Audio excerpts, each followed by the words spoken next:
Hello and welcome back to my channel. My name is Eleanor and today I want to talk to you about Dark Matter by Blake Crouch. I've just finished reading this book and it was phenomenal. I couldn't put this book down. Once you get to a certain point, you have to binge read the whole second half of the story. It's just pulls you in so quickly. This is going to be a spoiler-filled review, so if you've not read the book, I would advise you not watching this video, because I really want to talk about some of the finer details of the story. I will let you leave, come back once you've read it. So, Dark Matter, I'm not going to explain too much about the synopsis, because if you're watching this, you read it. I absolutely love this. I didn't know too much what I was getting into, but a science fiction thriller with multiple parallel worlds was an amazing concept, and I loved it. I just thought this was so intelligently done. Every detail was very well done and just brilliant. Every step was so clever. I liked Jason as a character. I thought he was quite complex, and I just thought he was a good central character to be following in this. He's a physicist and he has intelligence for this. I like how everything's like sprinkled in, and for the first little part of the story, you're right there with Jason. You have no idea what's going on. You're with there in the confusion with him. The fact that it's a little bit into the story that you find out it was himself that kidnapped him, it's just a really beautiful detail. I did find the character Amanda a bit strange. Like, she was not strange in that way. I can't explain myself. She was an interesting character. She added a lot of information to the story. She was integral to explaining to the original Jason what was going on, and to travel with him on his first few trips so that he understands the concept of moving through the boxes. But she just vanishes without a trace, and you don't really get a conclusion to her storyline, and I found that a bit frustrating. Like, I didn't really think about it at the time. She just vanished, and then the ante ramped up. But when I finished the story and I was like, oh, what happened to Amanda? I was just a bit disappointed with that, and that wasn't tied up, and I just thought her reasons for leaving were a bit... They were justified, because at that point Jason was kind of losing his mind, but right before she left, obviously he was kind of saying, yeah, we need to fix it. But yeah, so I was just a bit frustrated that that loose end wasn't kind of tied up. Jason's first few interactions with the different worlds versions of his wife and son, if they're there, are just so gut-wrenching and harrowing. You're just hoping Jason will find his wife and son again. But it's not until you see him witnessing going through a few different transitions through the box, you realise how infinite these parallel worlds are. And that just really messed with my head a bit. I was just like, what was the probability of I'm actually ever getting the right door? And I enjoyed how over time him, Jason and Amanda, and then Jason by himself, worked out how to manipulate the box, that it was kind of reading their own feelings. I just thought that was a really clever detail and helped focus in, because if you weren't going to have that kind of aspect to the story, it would be impossible for Jason to ever wind back with his original world. But to have that detail that you can kind of guide the doors of infinity, I don't know what to call them, was like really an interesting aspect to add, because it made it possible.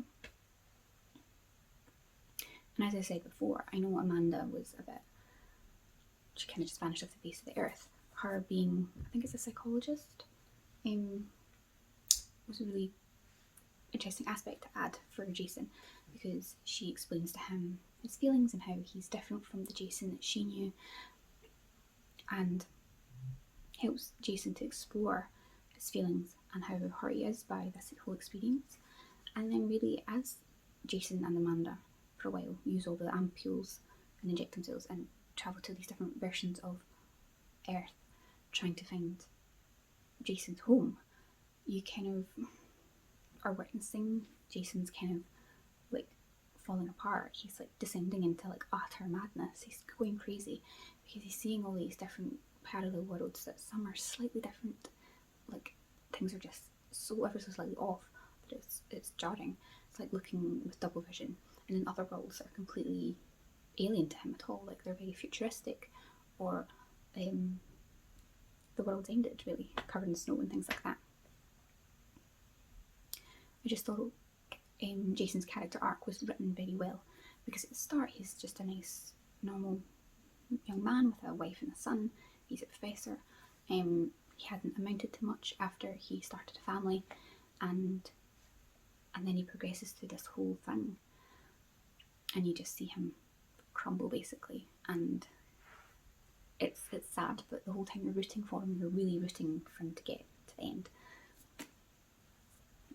Now, because I was so focused in on Jason and Jason getting home, I never even considered what happened in the story, and maybe this wasn't a twist to other people, maybe other people saw it coming, but the fact that in the end they end up in the right world and there's dozens and dozens and dozens of versions of Jason there was brilliant.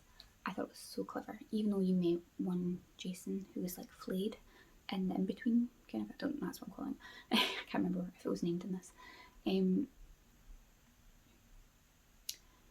You kind of thought it was like a fluke, and that wouldn't, it never really crossed my mind that would maybe pop up again. I just kind of thought, oh, that's like a what if scenario.